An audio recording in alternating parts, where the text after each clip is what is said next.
Bom dia, amados professores. Nossa aula hoje é Mateus 11, de 28 a 30, e também Marcos 2, 23 e o 3, de 1 ao 6.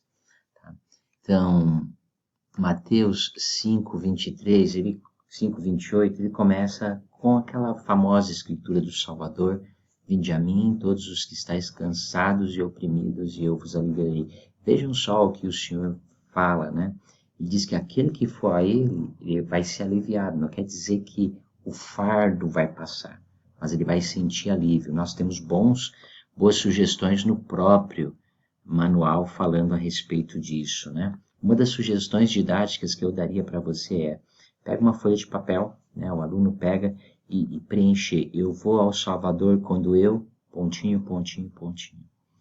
Eu me aproximo do Salvador quando eu, ou quando em minha vida eu senti que estava mais próximo do Salvador Jesus Cristo.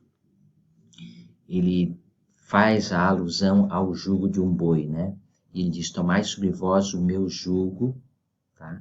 Aprende de mim. Ele diz que ele é manso e ele é humilde de coração, e nós encontraremos descanso para a nossa alma. O próprio manual, ele traz uma boa gravura a respeito disso, né? O jugo é isto, né?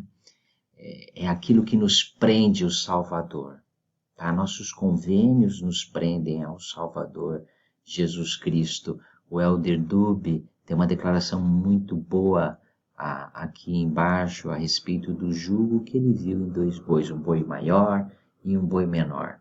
O Salvador e cada um de nós atrapalhado, tentando seguir o Salvador Jesus Cristo. O que vai nos unir ao Salvador são nossos convênios. O que eu posso fazer para fortalecer os meus convênios? Ou qual convênio não tenho sido tão bom, tão específico em guardar, e que eu posso melhorar para que aquilo que me prende ao Salvador não me deixe muito atrás, mas que eu ande lado a lado com o Salvador, porque é Ele quem proporciona esses convênios ou este jugo, né? Em Marcos 2, e Marcos 3, ele começa falando a respeito da cura do sábado, né? Um dia de sábado. E ele começa a escritura no versículo 1, e essa é a minha sugestão: e ele entrou outra vez na sinagoga, numa igreja. Toda semana nós vamos na igreja. E alguns estavam observando. Toda semana a gente observa pessoas, né, que vão à igreja, tá? Neste caso, o Salvador estava observando aqueles que precisavam de ajuda. E talvez essa possa ser uma boa pergunta: o que eu posso observar na próxima semana na igreja para saber quais daqueles de meus irmãos estão precisando de ajuda? O que eu faço quando eu vou na igreja? O que eu observo enquanto eu vou na igreja? Observo aqueles que erram nos seus discursos, as suas aulas, observo aqueles que estão fora dos padrões que eu considero. Então, pergunte: o que eu tenho observado enquanto vou à igreja? É muito interessante essa declaração do Elder Oaks, né? E ele diz assim: algumas pessoas dizem que frequentam as reuniões de uma igreja não as ajuda. Elas dizem: não aprendi nada hoje, ou ninguém foi gentil comigo, ou fui ofendida.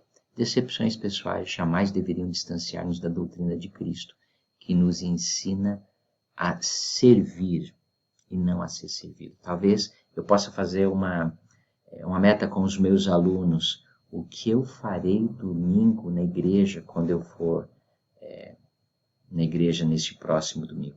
Existem muitos a ser consolados e abençoados, existem os pesquisadores, né? Será que somente os missionários ficam com ele?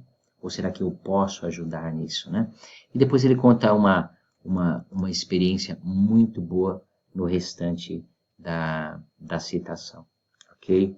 Que o Senhor possa nos abençoar. Existem muitas coisas que poderíamos ainda mais falar a respeito, né? Como eu guardo o dia do Senhor, como eu posso aprimorar minha habilidade de guardar o dia do Senhor. As próprias sugestões didáticas vão nos ajudar com relação a isso. Que Deus possa nos abençoar nesta quarta-feira a não somente enfatizar a importância e a observância do dia do Senhor e aquilo que eu faço para ser abençoado, mas também ir ao Salvador. Que maneiras eu posso melhorar para ir melhor ao Salvador Jesus Cristo? Uma excelente aula a todos e muito obrigado por tudo aquilo que vocês fazem.